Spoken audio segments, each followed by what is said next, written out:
All right. Happy Friday, everybody. Uh, I don't think we can hear you, Tony. Happy Friday. There we go. The Hey. anticipation is building.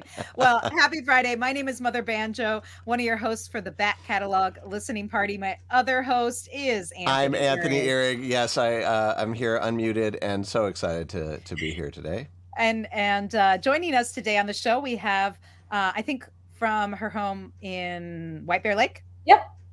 Leslie Vincent. Hi. And we're so excited to have her joining us today. And Connie, right on time, Hey, joining Connie. the party from Richfield. If you just tuned in, tell us where you're tuned in from. And if you're enjoying a beverage or a snack as we kick off the weekend here in the Twin Cities, it is Pride weekend. It's also the weekend when Taylor Swift is coming to town. So there's a lot of activity here, let's just say. And Alan says, happy Friday, everybody. It's a lovely day here in Chicago. Yeah. I know Alan often joins us from Texas, but made his way up north. And where they don't use all three digits for the temperature. Joe joining us from Oxford, Connecticut. People doing a lot of traveling in the summertime. It's that time of year. And Lynn having vodka and tonic with a splash of minty lemonade. Ooh, that sounds good. classy. Yeah, it does. And speaking of classy, Yes. Leslie, you're all dolled up today. I am. I'm here, and then I'm jumping off to go to a wedding. Just a jam-packed Friday.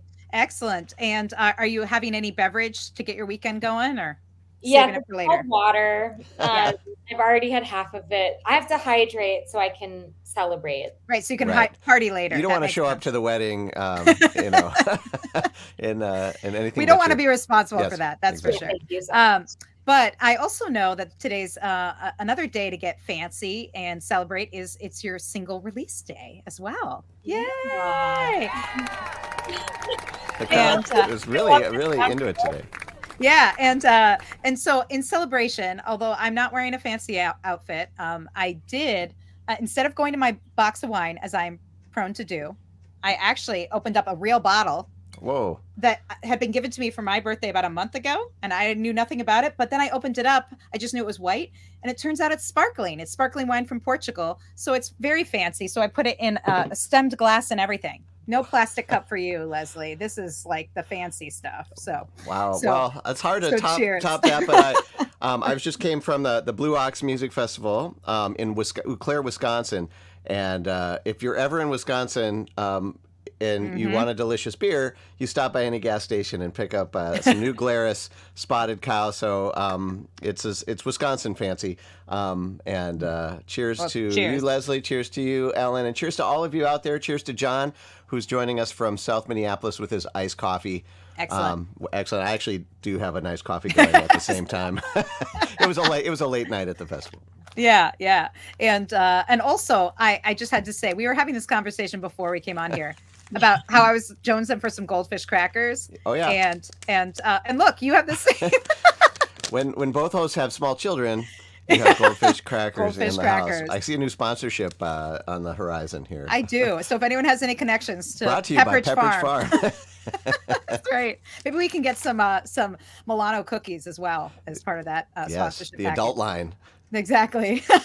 And my mom joining us from New Haven, Connecticut. Hello. And not too far from where Joe is in Oxford, Connecticut. So well, wherever you're tuned in from, thanks for joining us today.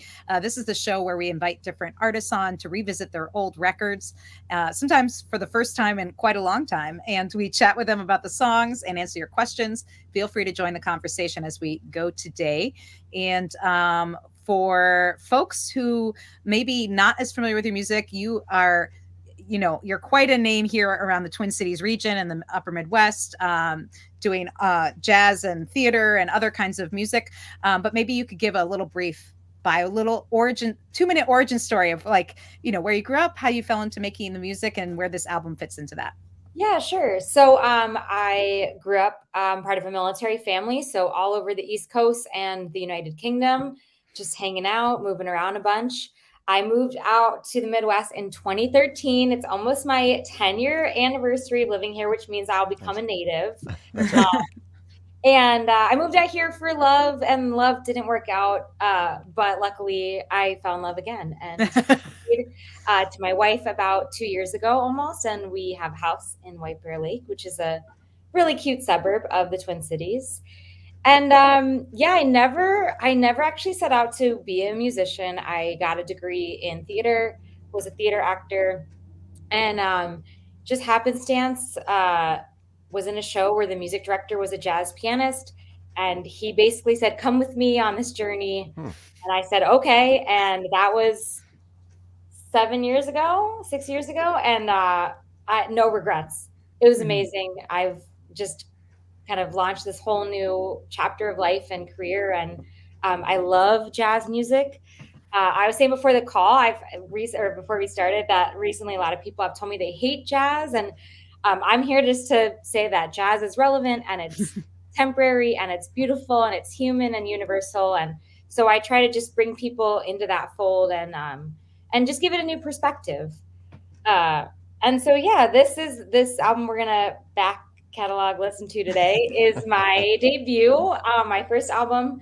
I'll just tell you the reason I made this album. This is not an artistic answer, but I made this album because I was doing this big cabaret every year, and the music director who got me into making music and singing jazz said, "You're the only one without any merch. I think you should make a record."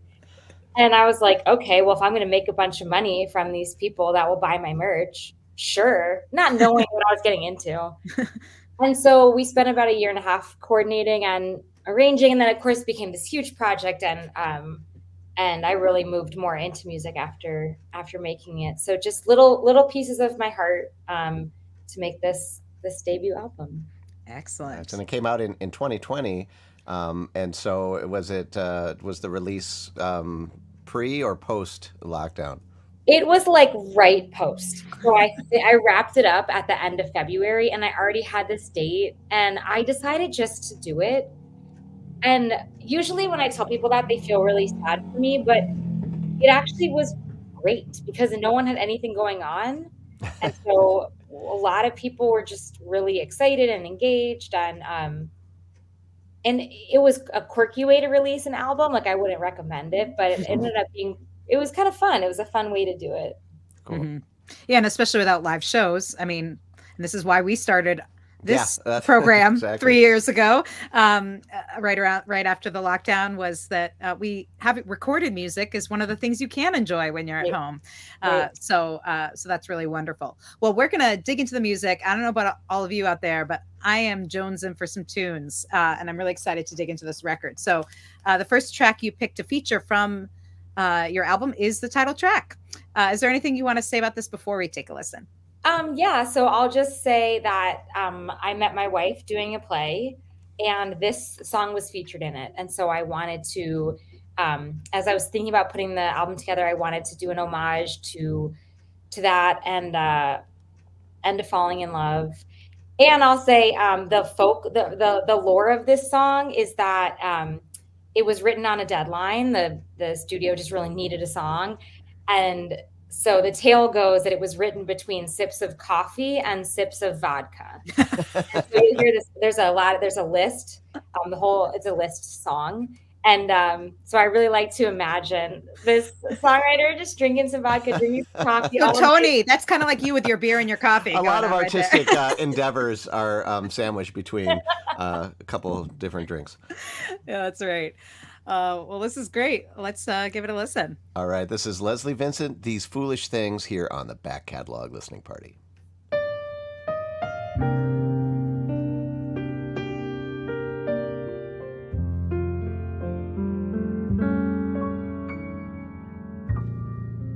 A cigarette that bears a lipstick's traces, an airline ticket to romantic places, and still my heart has wings. These foolish things remind me of you.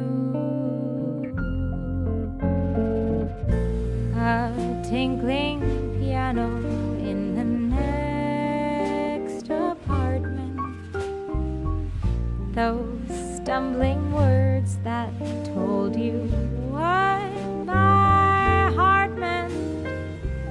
A fairgrounds painted swings. These foolish things remind me of you.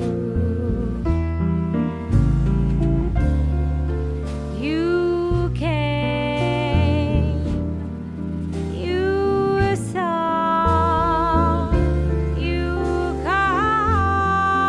conquered me. When you did that to me, I knew somehow we had to be. First daffodils and long excited cables and candlelight, a little corner table, the beauty that is spring. These foolish things remind me of you.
You came, you saw, you conquered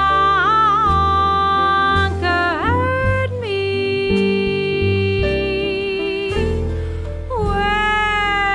When you did that to me, I knew somehow this had to be. The winds of March that made my heart a dancer, a telephone that rings, but who's to answer? Oh, how the ghost of you clings. These foolish things remind me of you.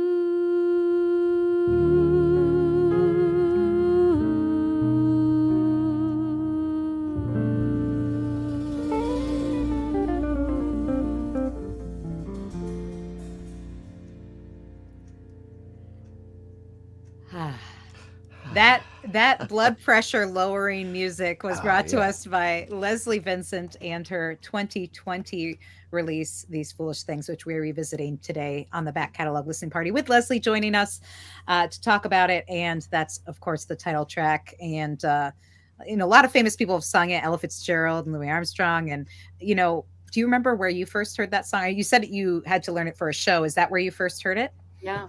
Yeah. That was the first time I heard it. It's Yeah. a beautiful version. Thank you. And like Ellen said, I just feel like that was the anecdote for 24 hours of banjo music.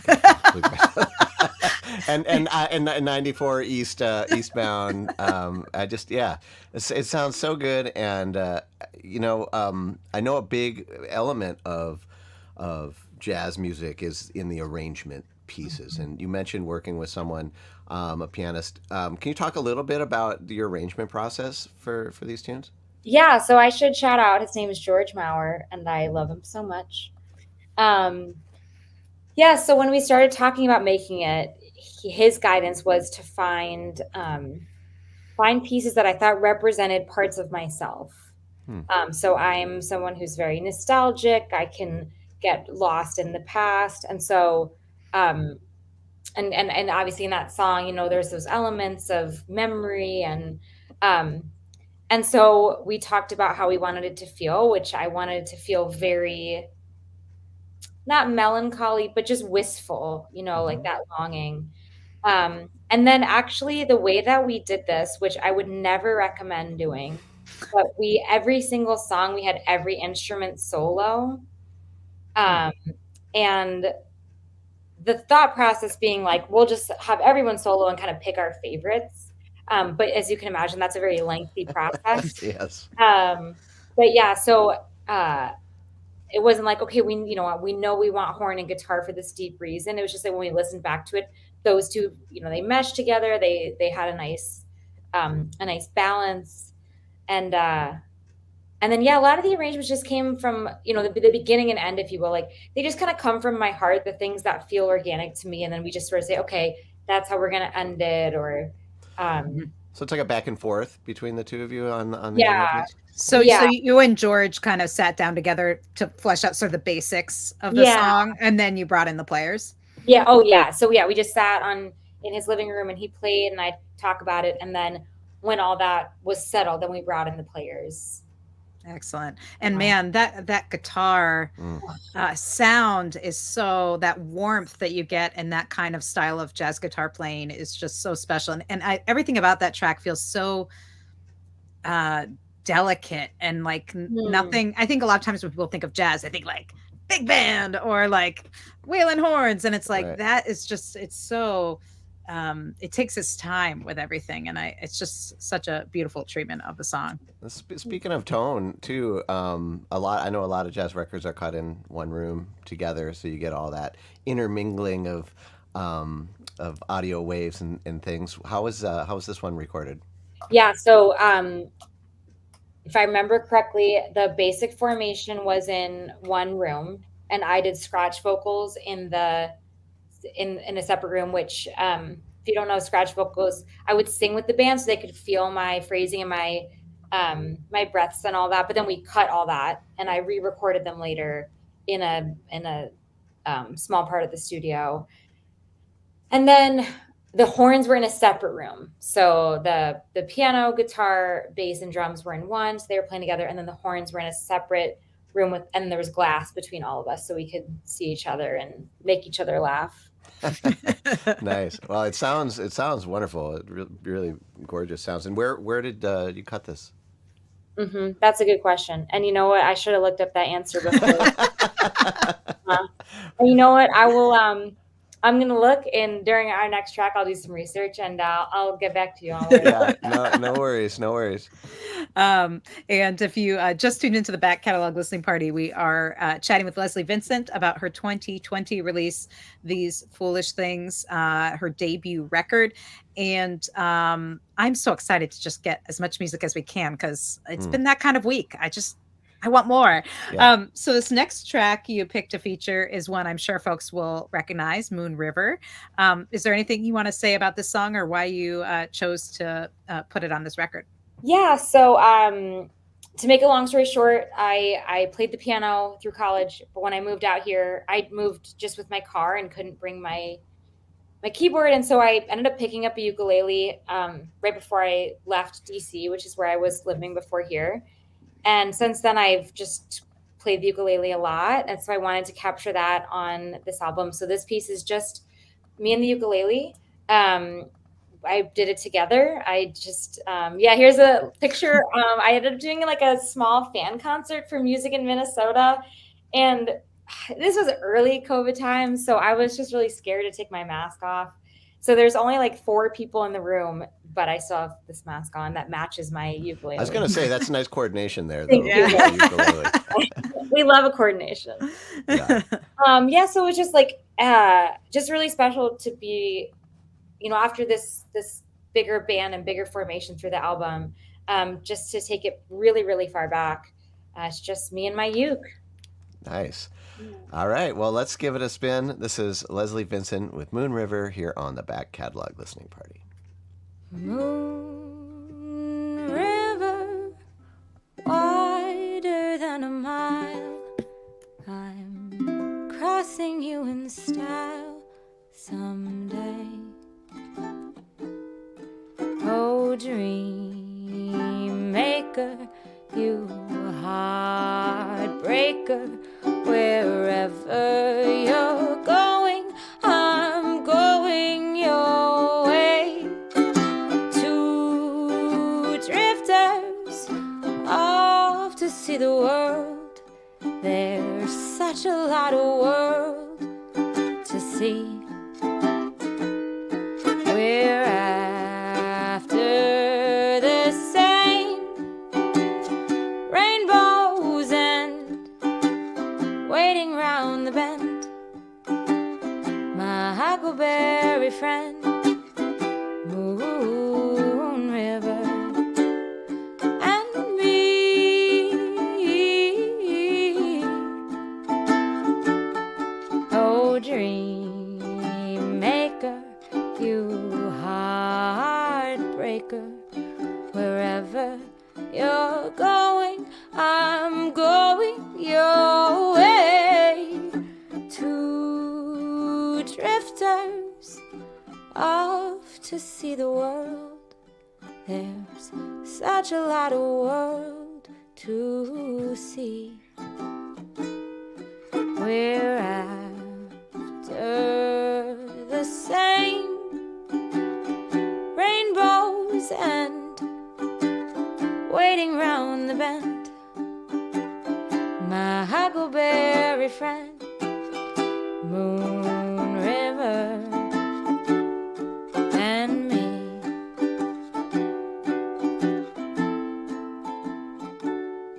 We're after the same rainbow's end, waiting round the bend. My huckleberry friend, Moon River, and me. All right. Leslie Vincent with her take on Moon River from her 2020 album, These Foolish Things, which we're revisiting today on the Back Catalog Listening Party. Folks really digging that. Connie says, very cool. And David says, sorry I'm late. Must have been the heat. Happy to be here, and as always, grateful for the archive. And it's true. If you join the party a little bit late, you can always check out the full episode at any time here on YouTube, as well as at the Back Catalog listeningparty.com. And yeah, what a beautiful treatment of that song. It's so nice to hear the uke on that. And it feels perfect, because if you were floating down a river, you wouldn't be floating down with a big jazz band. It would be like you and a little stringed instrument, Yeah. And did you do that live then, both the singing and playing at the same time? So Yeah. that adds another element of, I don't know, dynamics that you have to think about when you do that. Do you perform sometimes with just an instrument like that? I do. Actually, I played a concert Sunday, and a man came up to me and he said, "Are we getting ukulele Leslie, or are we getting jazz band Leslie?" And I was like, Nice. "Today we're getting jazz band Leslie." And he's like, "Cool, I would have been happy either way." I thought that was so sweet. Yeah. Have you ever combined the two, having ukulele with the band? Okay, so I have, but I'm not a trained ukulele player, and I'm not really as much of a trained instrumentalist at all. So it's a struggle to keep time My band, they have it down good, and I prefer just to play on my own because I'm just not. You can be more fluid with the timing and I do my own time, so which again is great for being a jazz singer because jazz is all about, phrasing and bending the notes and the timing and making it your own. So it kind of makes sense that, you want to be able to be loose with that part and know that the band is going to be like rock solid and keep that beat going. And I did want to mention that Leslie she mentioned that video she did for Music in Minnesota of Moon River during the pandemic. And you can, we posted a link in the comments so you can check that out later and see her perform that as well. And Moon River, Mancini and Mercer, right? And do you remember the first time you heard that song? I mean, it's so iconic. It would have been Breakfast at Tiffany's. The film, yeah. I have the perfect thing. So you know how some people they always get the same kind of present? Like some people are like, I love elephants. They get everything elephant. Oh my gosh, elephants. It's funny you say elephants, Leslie, because that's like the animal I've always had a kinship with. And so, people always give me elephants all the time. So my grandmother always gives me everything Audrey Hepburn. This was my Christmas gift. So she just always loves, well, Audrey Hepburn sings this in Breakfast at Tiffany's. And so, even when I was little, my grandmother always posters or books about her. And so, that's the first time I would have heard Moon River. So when I hear some of these old, what are now thought of as jazz standards, a lot of them have these ties to theater and to that type of performance. So I'm just curious about, your background in theater and your relationship with jazz from that perspective. Like, is that a place of inspiration for you? It's funny that you say that because I play with a trumpet player named Mitch Van Laar. And he recently was like, you don't do a lot of show tunes in your repertoire. And I know them. Like I am well versed in really all show tunes, and I've kept them really separate. For a long time, I thought I'd have a theater career and a music career. And for some reason, it felt weird to mix the two. I don't really know why.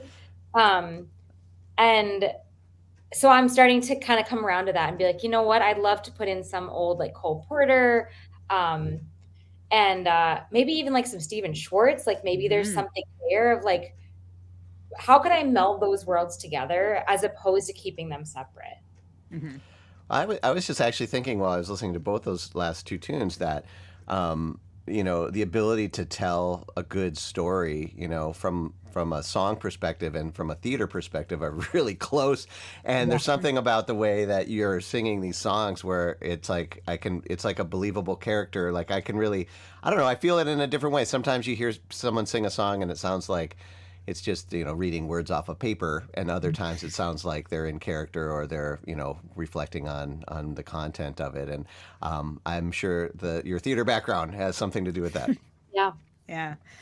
And also you mentioned that when you were selecting these songs that you picked songs that were close to you, that you felt like you could inhabit. And I think that really is reflected here in your performances that are captured. So also kudos to whoever recorded it, that they really captured that, because that doesn't always happen in the studio. Sometimes you can own that song on stage, especially if you come from that performance background, but then getting into a studio, especially because you said this is your first record, it's like a totally different experience. Yep. Speaking of studios, we do have a studio shot, and I imagine these are some of the players on the album. Did you want to speak to that at all? So I remember the name. This is at IPR, which is in Dallas. Yeah. So Dick Shoptow was the engineer for this project, and he's directly behind me. And then George Maurer, who got me into this whole crazy world, he's the one kneeling in front of me. And wow, it's so sweet that these gentlemen took this very ridiculous picture. I love it. All the way to the left, that's Mike Lauer. He did the guitar. And then next to him is Rich Manick. And Rich Manick's a very accomplished horn player in town. So he can play. He played all the horns on the album, even though there are a bunch of different ones on there.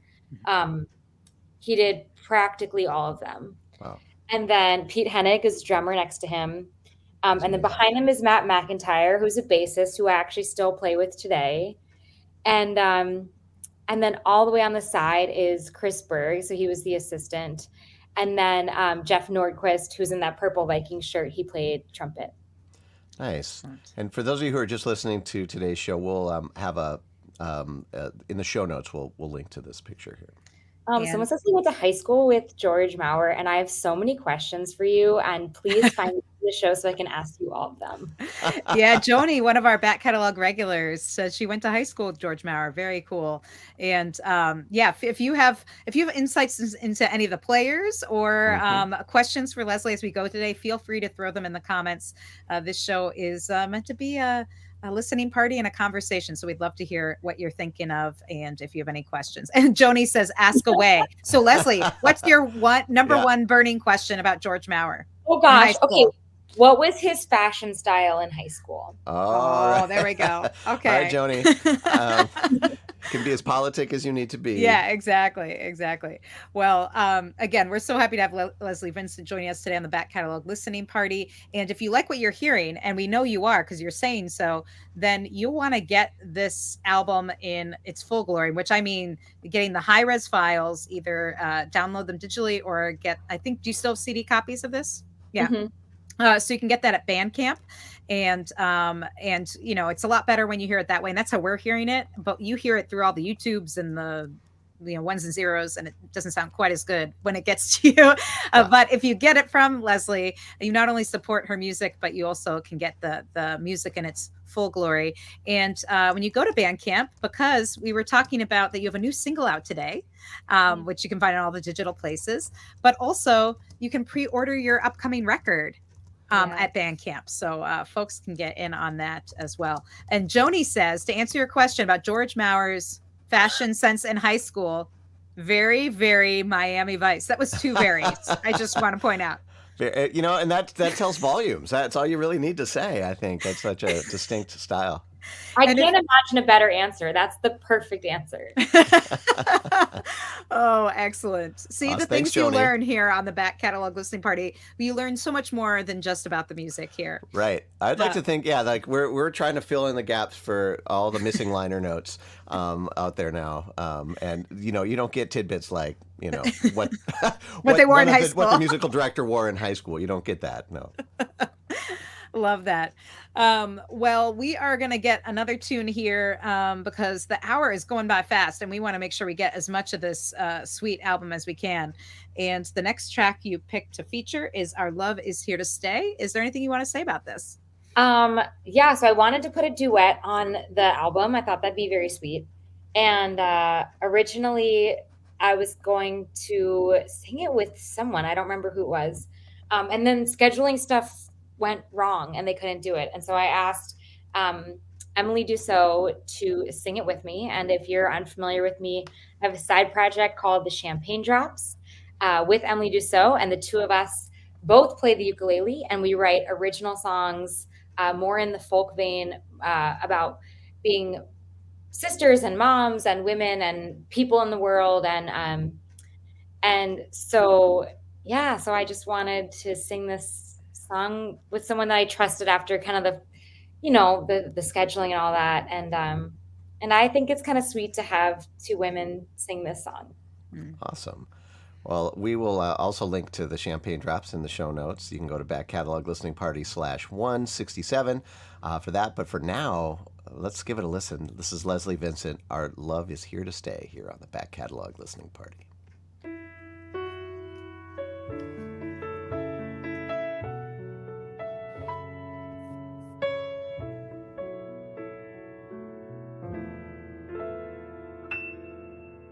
The more I read the papers, the less I comprehend the world and all its capers, and how it all will end. Nothing seems to be lasting, but that isn't our affair. We've got something permanent I mean in the way we care. It's very clear our love is here to stay. Not for a year, but forever and a day.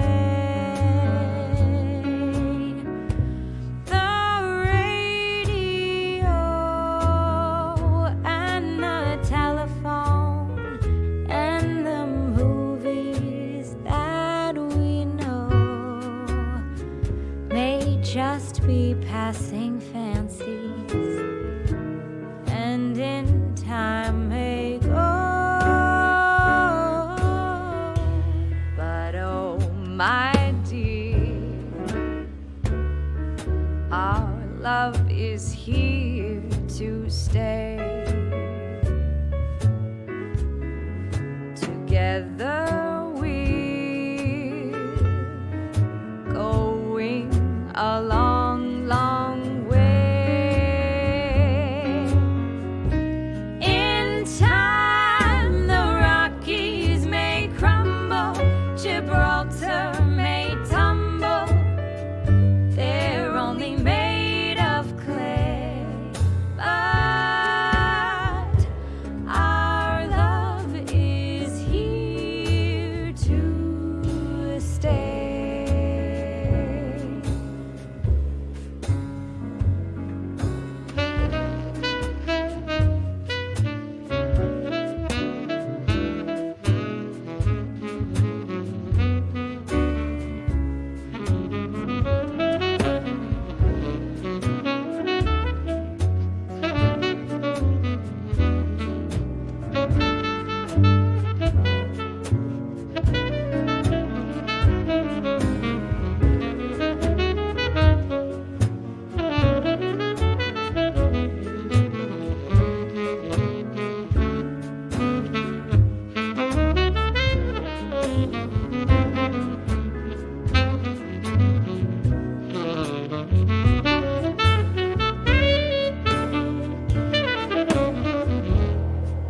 But oh my dear,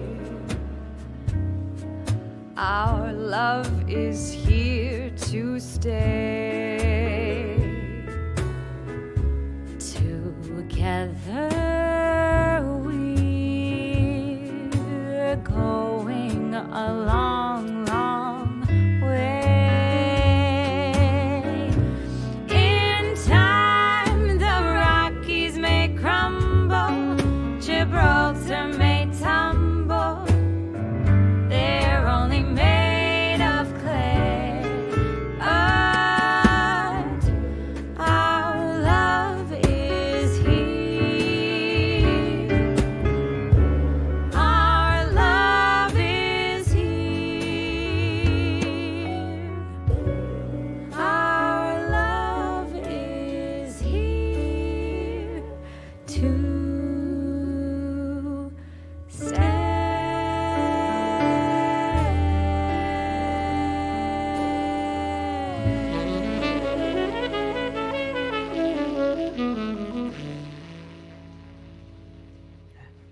You need that little coda at the end. That's perfect. After you guys are done singing, and you get the little flourish. I love that. Smooth sax too, man. Oh, wow. He's got some love tone. Yeah, Real nice. that sounded great. That was Our Love Is Here to Stay, as done by Leslie Vincent on These Foolish Things, her album that she released in 2020. And again, if you love those duet sounds, her duo partner is in a regular duo with her called the Champagne Drops. And Alex said how much they enjoy Champagne Drops. And we posted a link both to the Facebook page as well as the Bandcamp where you can buy Champagne Drops music. And Wiley says, oh man, what great groove. Love it. And I very much agree. And again, when you're on Bandcamp, you can also check out this album that we are revisiting today. You can buy it. You can also pre-order Leslie Vincent's new record. It is single release day, which means one of the songs on that upcoming record is out now on all the digital places. It's called Psychedelics with You, and it's an original. So if you want to hear some of the more original side of Leslie Vincent, you can check out her new single. And we do want to mention that when you buy stuff on Bandcamp, one of the cool things is you can pay more. Yeah. You can throw a little tip in there. Yeah. Mm-hmm. And it goes a long way to show an artist that you appreciate what you do. CD sales are not what they used to be. Download sales aren't the thing. It's really about, it's like a great way to tip an artist and get like the high resolution files like Ellen was saying. And I also hear, Leslie, at least at the new album that you can pre-order right now on Bandcamp, that there's going to be vinyl too. Ooh. Yeah. It was calling for vinyl. And so, nice. Excellent. Well, real quick question regarding you're mentioning that you write original stuff with the Champagne Drops and do kind of something more on the folkier side. Are you still trying to kind of keep those worlds separate, or is ukulele Leslie versus jazz band Leslie coming together? Can you talk a little bit about maybe your new record? Do you have like a dividing line there for the new album? Yeah, good question. Yes and no. So I do write on the ukulele. It's just kind of the way I know how best to find my chords and express myself and kind of find that groove. And so what I've been doing and what I did for the new record is collaborate with jazz artists from different backgrounds to give it an arrangement for the band and kind of give it a different kind of feel. And so I'm still exploring what that means, and how much we were talking before we jumped on live, like, what does it mean to be like multi-genre, and at what point do genres like not matter, or in this world where everything needs to be branded, how much do they matter? And so I'm not quite sure. And so what I like about having the Champagne Drops is that Em and I and we're also best friends besides being music partners. We can explore whatever we want. We can write whatever we want. And that's an outlet. And then if I'm like, you know what, I'm feeling this piece that's kind of just for me, I'm going to take it in this other direction. I also have that flexibility. So I'm still trying to figure out, especially as I try to write more originals, what does that look like? And again, like ukulele and a jazz band, they don't really go together. So what does it look like to kind of meld those worlds? Cool. Yeah, and you were talking about how you love all different kinds of music and you play in many genres. I think you and I first met when we were doing a Carole King and Joni Mitchell tribute at the Turf Club. So, and I know you've done like an Amy Winehouse tribute. So you like a lot of different kinds of pop music as well.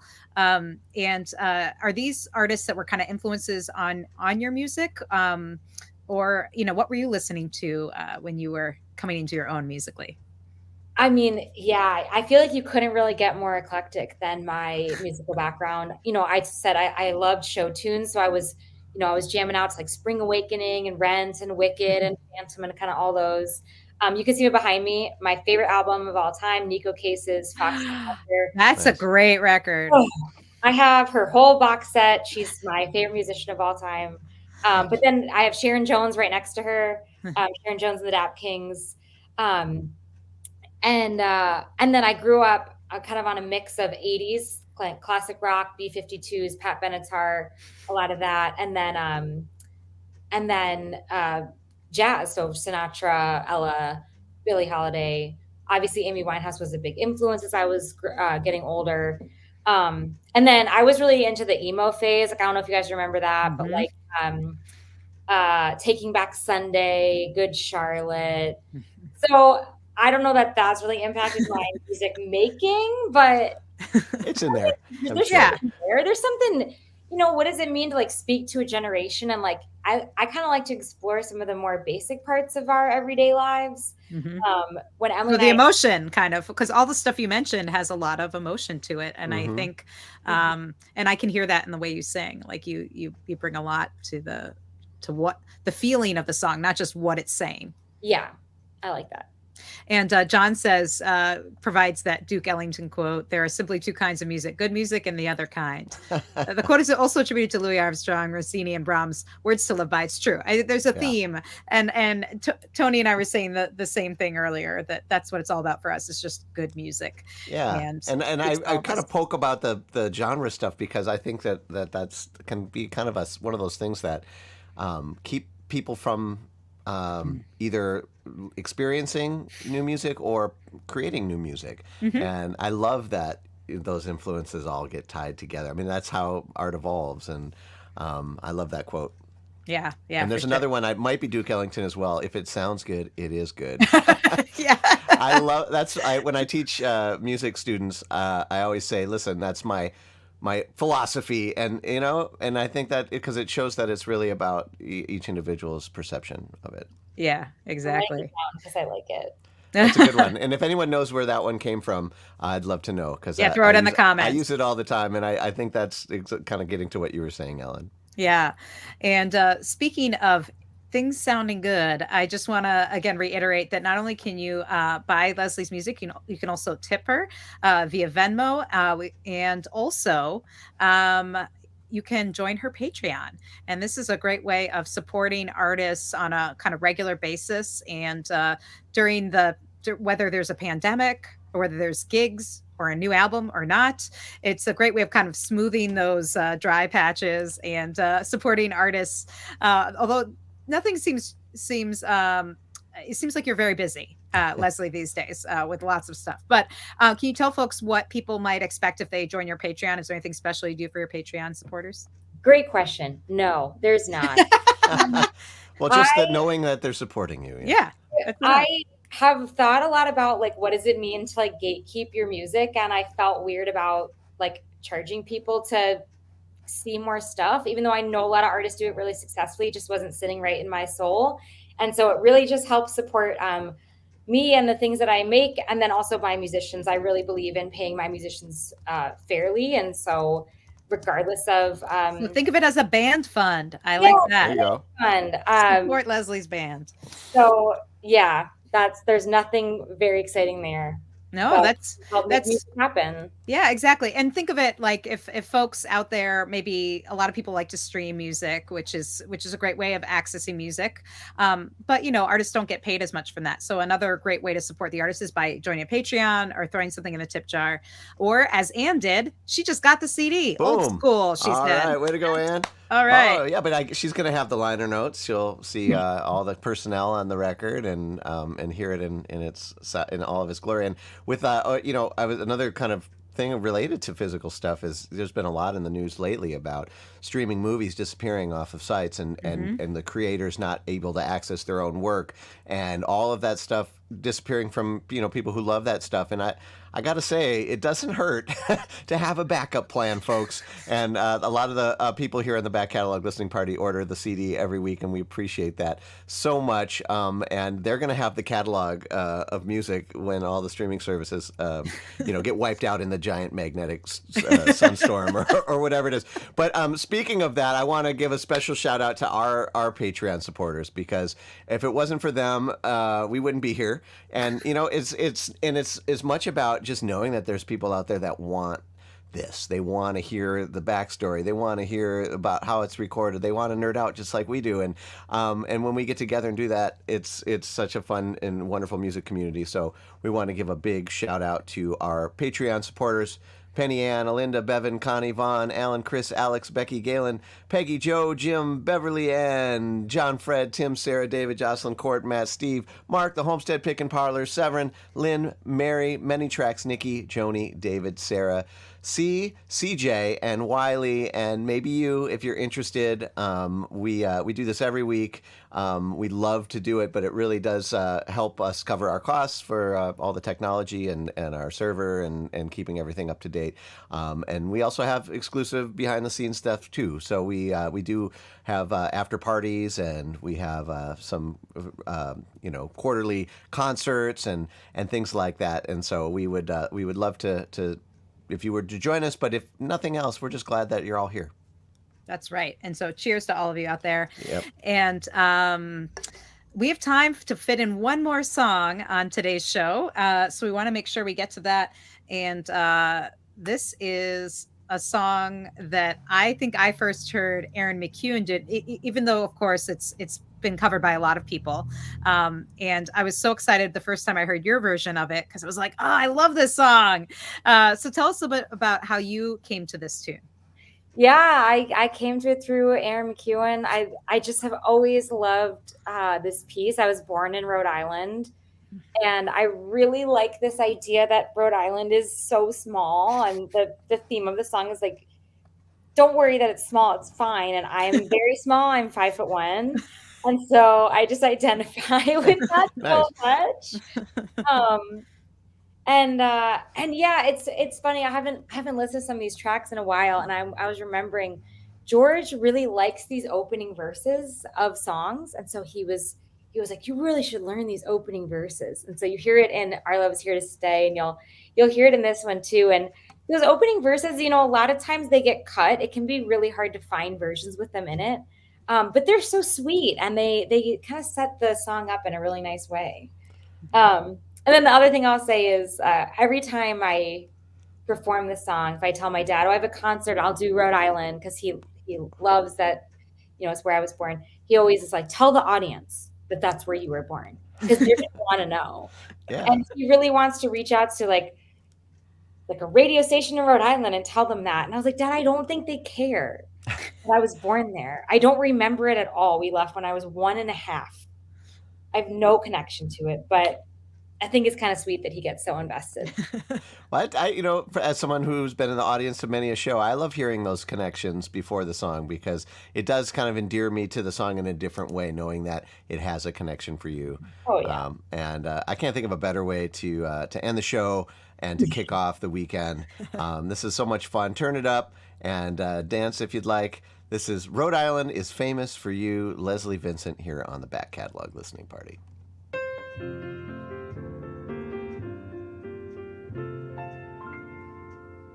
Every state in the USA has something it can boast of, some product that the state produces the most of. Rhode Island is little, but oh my, it has a product anyone would buy. Copper comes from Arizona, peaches come from Georgia, and lobsters come from Maine. The wheat fields are the sweet fields of Nebraska, and Kansas gets bonanzas from the grain. Old whiskey comes from old Kentucky, ain't the country lucky? New Jersey gives us glue. And you come from Rhode Island, and little old Rhode Island is famous for you. Cotton comes from Louisiana, gophers from Montana, and spuds from Idaho. They plow land in the cow land of Missouri, where most beef meant for roast beef seems to grow. And Grand Canyons come from Colorado, gold comes from Nevada, but divorces also do. And you come from Rhode Island, and little old Rhode Island is famous for you.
Pennsylvania, vests from West Virginia, and tents from Tennessee.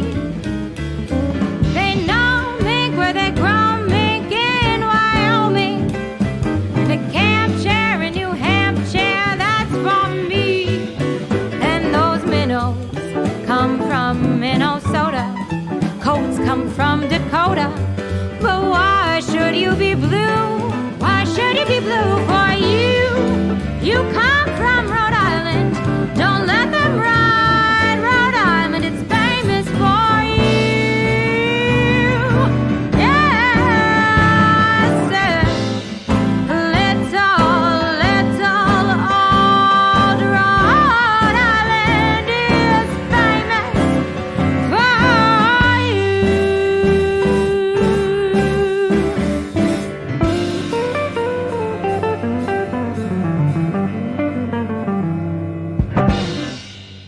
Yeah. All right. Leslie That was great. Vincent with her take on Rhode Island is famous for you. And for those of you who don't know, it is the smallest state in the United States, followed by Delaware and then my home state of Connecticut. And I know we have some Connecticut representation today. I don't know if we had any Rhode Island, but sounded good. And I have to say, if anyone is, I know we have some regulars here who are also in Minnesota as we are. And I should mention that if you want to catch Leslie Vincent performing with her band, July 22nd at Crooners, she'll be celebrating the release of this new record she is coming out, which is available for pre-sale now. Her new single is out today. Psychedelics with You, so you can get psychedelic with Leslie Vincent, and again, you can also find out more information about Leslie's tour dates, her albums, and all the Patreon and all the good stuff at leslievincent.com. Such a treat. And Connie says, thanks for a terrific show. And it wouldn't be a terrific show if it weren't for artists like Leslie, who are willing to spend an hour with us and as we geek out about music and ask probing questions and make them listen to their old records. And also with all of you out there, it's all about the conversation and enjoying the music together. It's a lost art. And we appreciate you showing up every week to do that with us, because it's one thing to sit there and listen to it by yourself, but as soon as you introduce, even online, as soon as you introduce other people, you hear it different. You hear things differently. Well, and also, we're not doing anything else at the same time. At least for us hosting, we all we're doing is listening to the music, and I think there's something kind of special about that in this age of multitasking, to just enjoy music together, and that's the only goal. That's right. And it's always and as we say, it's the best hour of the week, and maybe that's a big part of it, but really it's y'all being here, like you, Lynn, thanks, one of our Patreon supporters, wishing Leslie a fun wedding, and Joni, thank you as well, wonderful end of the week. I can't agree with you more. Yeah, and if you liked the episode, like it on YouTube, give it the thumbs up, and direct more bots to Leslie Vincent. You can also subscribe to our YouTube channel, and you'll get notified of what's coming up next week, because we do this every week, every Friday at 4 p.m., not every week with Leslie, but with other great artists. And so you can find out what's happening next. And David says, I saw a fair amount of bobbing and weaving going on through. And I will say, it's true. You know that we're really into a song like that when we're doing a lot of the bobblehead action, and we were all rocking out to that. So thank you, David, for joining the party and bopping along with us. Yeah. Thank you so much for everybody for being here. Leslie, thanks again for sharing your hour and your talents and everything. I'm excited to catch a live show here in the Twin Cities, and like Ellen said, highly recommend you go see where she's playing next. If she's coming near you, get out there and see her show. And if you can't make it to a show, then definitely head over to leslievincent.bandcamp.com to pick up her music and show your support. Yeah, and so great to see you, Leslie, and we're happy to share your single release day with you, and we want to cheers you on that. Yes, and cheers. Here's Happy- to putting more music in the world. More- Thank you. Future back catalog happening right now. And again, have a great weekend. Thank you all for joining us. We'll see you back next week for another edition of the Back Catalog Listening Party. Cheers. All right. Have a good weekend.